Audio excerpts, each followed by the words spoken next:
color television. Championing this new cause turned Leary into a celebrity. He always intimated that he was not comfortable with it, but I think he was very comfortable with it. I think that he enjoyed the attention, the adulation. He enjoyed the fact that the rich and famous were calling him up and wanting to come and experience these substances. Even the famous poets like Allen Ginsberg, he really felt that he was moving into a much hipper crowd.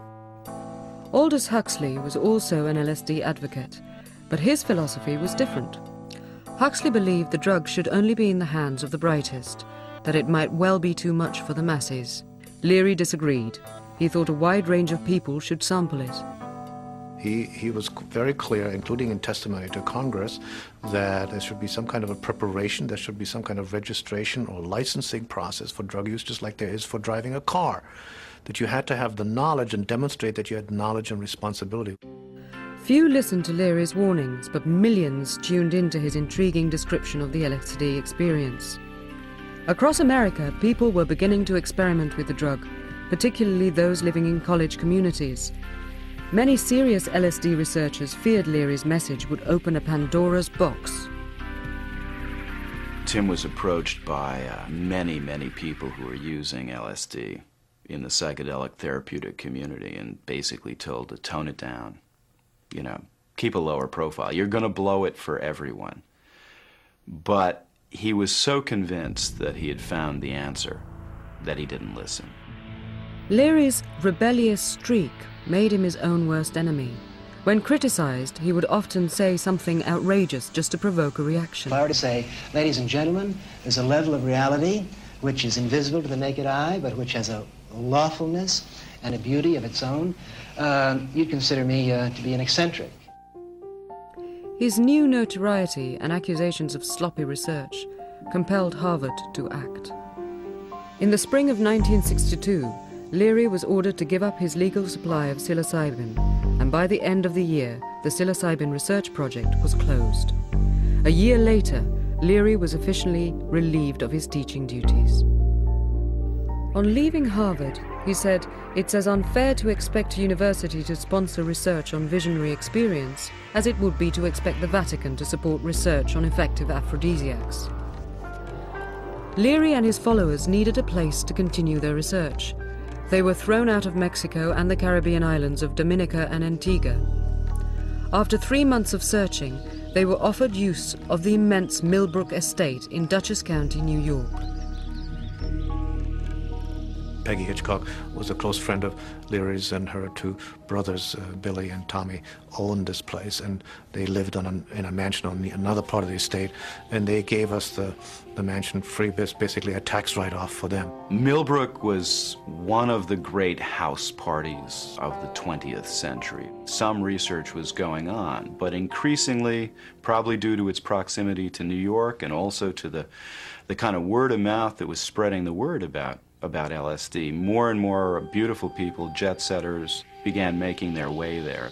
At Millbrook, Leary moved further away from his role as a serious academic and into that of the high priest of LSD.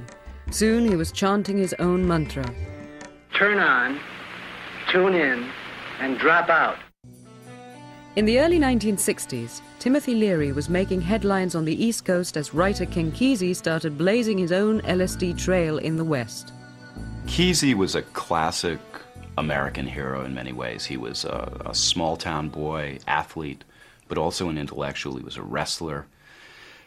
He went to Stanford writing program, wanting to become a novelist. Kesey was introduced to psychedelics when he volunteered as a subject for drug experiments at Menlo Park Veterans Hospital near San Francisco. Poet Allen Ginsberg later told him the tests were for the CIA. And I get psilocybin, I get cannabinol, I get mescaline. Later, Ginsberg says, "Don't you know this is the CIA?" I thought, "Oh, Ginsberg, you're being your usual paranoid Jew." He says, No, it's the CIA. This stuff wasn't being given to us to help cure insanity or to help these people that are in the nut house. This is being given us to help the CIA figure out what good it was. Does it make you stronger? Does it make you fiercer? Does it make you break down and tell the secrets? What does it do that the CIA could use? Intrigued by the experience, Kesey volunteered as a night attendant on the psychiatric ward of the hospital. Psychedelic drugs were readily available there, and he took them. His experiences inspired him to write the novel One Flew Over the Cuckoo's Nest. He claims the drugs enhanced his creativity. I would have not been able to write that well without LSD. There's something about seeing a reality with a new light shined on it that goes right from your eyes to your fingertips. Like Timothy Leary, Kesey became a total convert to the drug and its power. He started spreading the word by turning on his friends. They became known as the pranksters, who also began taking LSD with him. I didn't feel that it was right for it to be contained by the CIA and the Vets Administration doctors. Those are not the right people to administer a psychedelic. Kesey's pranksters took their show on the road in a psychedelic bus. They threw wild parties and turned on thousands of people with their LSD-laced punch. Kesey called the events acid tests. The idea is you go, you take LSD, you have a great time, presumably, or maybe sometimes you have some weird experiences. But if you are able to endure that kind of excitement and commotion and the music and the strobe lights and the body paint and this whole environmental theater that you were going through, then you pass the acid test. Kesey's advocacy of LSD pushed even Leary's ideas about popular use of the drug to its limits. In a few months, Ken Kesey probably turned on more people than the CIA, the psychotherapeutic community, and Tim Leary did in 10 years. So in many ways, he just took the volume and cranked it up, which is what was happening in the 60s all over the place. Kesey also happened to be in the right place at the right time. The San Francisco Bay Area in the district called Haight-Ashbury.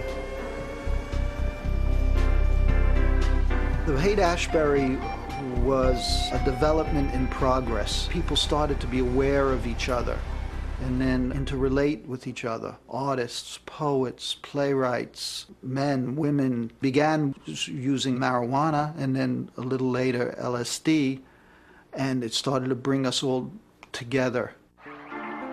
Haight-Ashbury became a community built around drugs, youth, music, and a more radical way of life. Young people were angry about the escalating war in Vietnam, disillusioned with the values of their parents, and looking to break free of conventions. We were looking for something that had more power, more passion, and more freedom in it than the 50s. The 50s were comfortable and closed. So we were trying to break through that, and LSD certainly helped. Singer Grace Slick was at the center of the Haight-Ashbury Revolution, a member of Jefferson Airplane and co-author of the psychedelic anthem White Rabbit. She remembers her first encounter with hallucinogens. But they all do sort of the same thing, and that is rearrange what you thought was real. And they remind you of the beauty of very simple things.